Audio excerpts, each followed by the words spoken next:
할렐루야. 이번 한 주간도 주님과 함께 동행하시고 하나님 나라 백성으로 사시는 여러분 되시기를 주님의 이름으로 축원을 드립니다. 지난 시간에 우리는 악인들끼리 아무리 손에 손을 잡아봐야 하나님의 심판을 피해갈 수 없다 하는 것을 우리가 살펴봤습니다. 우리가 붙잡아야 될 손은 세상의 손도 아니고 우리랑 똑같은 죄인들의 손, 악인들의 손도 절대 아닙니다. 우리는 의로우신 하나님의 손을 붙잡는 성도가 되어야 될 줄 믿습니다. 이번 한 주간도 우리의 구주 예수 그리스도의 손을 붙들고 십자가 그늘 아래 쉼을 얻는 여러분의 삶이 되시기를 축원합니다. 하나님의 말씀 잠언 11장 22절 다시 한번 읽어보시겠습니다. 아름다운 여인이 삼가지 아니하는 것은 마치 돼지코의 금고리 같으니라. 아멘. 아름다운 여인이 삼가지 않는다, 그렇게 말씀하고 있습니다. 이게 행실이 좋지 못한 여자는 그 행동이나 모습이 돼지코의 금고리 마냥 별로 쓸모가 없고 보기 흉하다, 이렇게 얘기하는 것처럼 보일 수도 있습니다. 그러나 우리가 이 말씀을 영적으로 해석해 보면 이렇게 한번 생각해 볼 수 있지 않겠습니까? 우리가 하나님과 손잡지 않는 인생이 된다. 만약에 내가 하나님과 손붙잡는 인생이 아니다 그러면 그 겉모습이 아무리 번지르르 하고 그 사는 모습이 아무리 그럴싸해 보여도 결국 하나님께서 보시기에 코에다가 금고리를 걸어놓은 돼지랑 다를 바가 없다, 이거예요. 성경에서 애굽이란 나라, 사실 애굽이란 나라가 굉장히 멋진 나라입니다. 굉장히 멋진 나라인데, 그러나 그 애굽을 향해서 하나님께서 하신 말씀이 있어요. 자, 예레미야서 46장 11절 말씀 같이 읽어보시겠습니다. 처녀딸 애굽이여, 길르앗으로 올라가서 유향을 취하라. 내가 치료를 많이 받아도 효력이 없어 낫지 못하리라. 아멘. 혹시 체크하실 수 있는 분들은 거기 처녀딸 애굽 그렇게 한번 체크를 해보세요. 애굽이란 나라는 하나님께서 이스라엘 백성들 출애굽시키신 나라지만 그 땅에 하나님께서 엄청난 영광과 하나님 살아계심을 보여주신 나라입니다.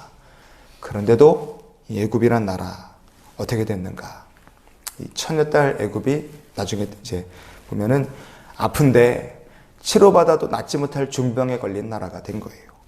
자, 바벨론은 얼마나 굉장한 나라입니까? 성경에서 바벨론, 하나님께서 이스라엘 백성들 말 안 들을 때 하나님의 살아계심을 보여주실 심판의 도구로 선택하신 나라가 바벨론입니다. 그 바벨론 땅에 하나님께서 역사 이루시기 위해 에스겔 선지자 보내시고 다니엘 선지자 보내시고 하나님의 뜻을 선포하셨어요. 그런데 그 바벨론이 하나님 앞에서 교만을 떨 때 그 나라의 엄청난 영광과 권세를 하나님께서 보시면 그 세상 사람들 눈에는 바벨론의 영광과 권세가 어마어마하죠.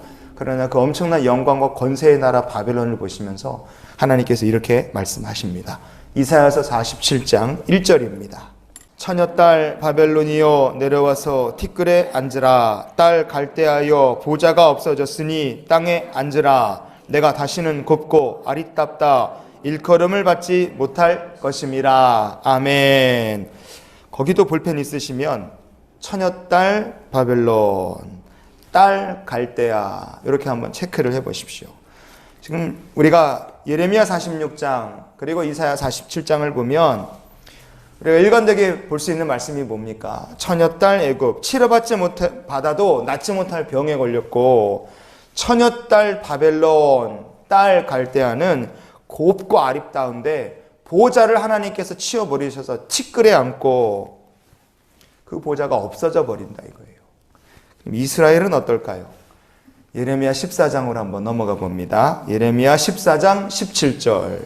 너는 이 말로 그들에게 이르라. 내 눈이 밤낮으로 그치지 아니하고 눈물을 흘리리니 이는 처녀딸 내 백성의 큰 파멸 중한 상처로 말미암아 망함이라. 아멘. 처녀딸 내 백성, 이렇게 말씀합니다. 자, 하나님의 백성이지만 예레미야 선지자 시대 이스라엘 백성들의 영적 상태가 어땠는가? 생수의 근원이 되시는 하나님을 버렸어요. 예레미야 2장 13절 마지막으로 한번 찾아보겠습니다. 내 백성이 두 가지 악을 행하였나니 곧 그들이 생수에 근원되는 나를 버린 것과 스스로 웅덩이를 판 것인데 그것은 그물을 가두지 못할 터진 웅덩이들이니라. 아멘. 생수의 근원이 되시는 하나님을 버렸다. 그리고 그 웅덩이를 자기가 판 거예요. 샘을 버리고 마른 땅을 파서 물을 찾아보겠노라. 그리고 자기가 웅덩이를 팠습니다. 하나님을 버리고 자기 자신이 인생의 주인 노릇을 하려고 했다. 이렇게 하나님께서 이스라엘 백성들의 영적 죄와 타락의 상태를 말씀하셨어요. 자, 결과는 어떻게 됐습니까? 어여쁜 딸 시온은 파멸당했고 중한 상처로 말미암아 망하게 됐다. 하나님 말씀하십니다. 자, 그러면 어여쁜 딸, 아름다운 여인이 삼가지 아니한다는 것은 우리가 성경 말씀을 보면 어여쁜 여인, 이 아가서에 보면 하나님께서 어여쁜 자, 이스라엘을 그렇게 어여쁜 자라 부르시죠.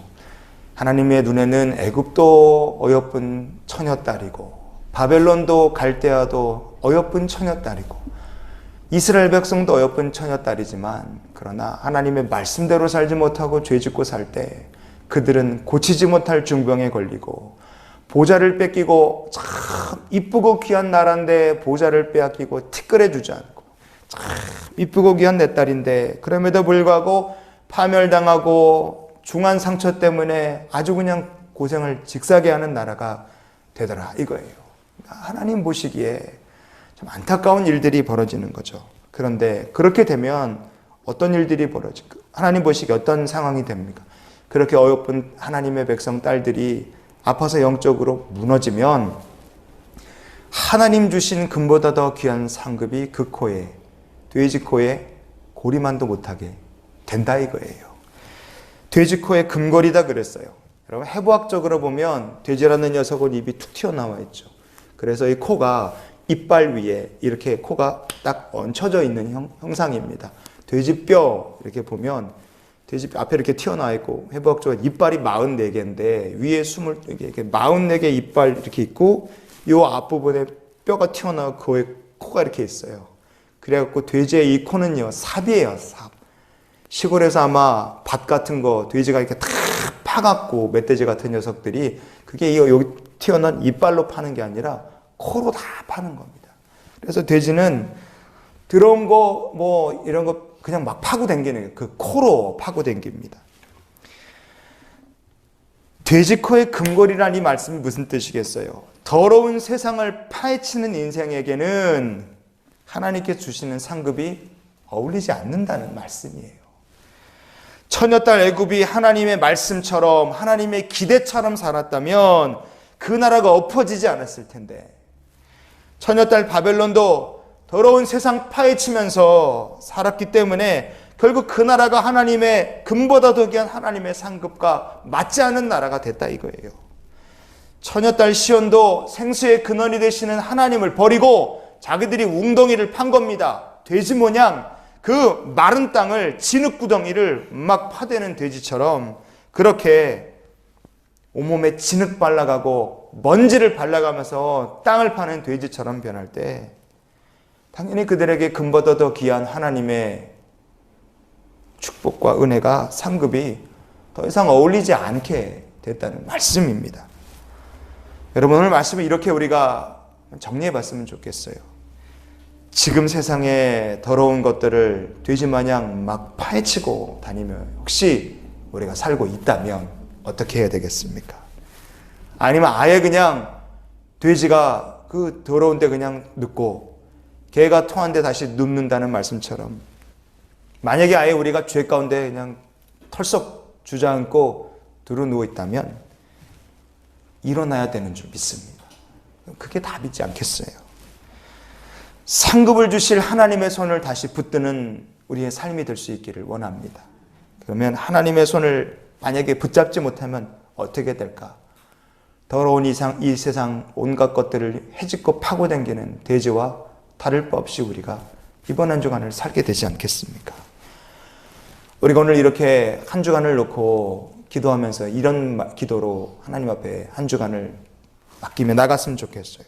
하나님, 더러운 죄악을 파시고 다니는 돼지 마냥 살지 말게 해주시고, 하나님께서 보시기에 참 아름답고 귀한 처녀딸 시온같이 아름다운 주님의 백성으로 살게 해주시옵소서. 어여쁜 주의 자녀가 되게 해주시옵소서. 이렇게 기도하며 이 한 주간을 사는 우리 모두가 될 수 있기를 주의 이름으로 축원을 드립니다. 기도하시겠습니다.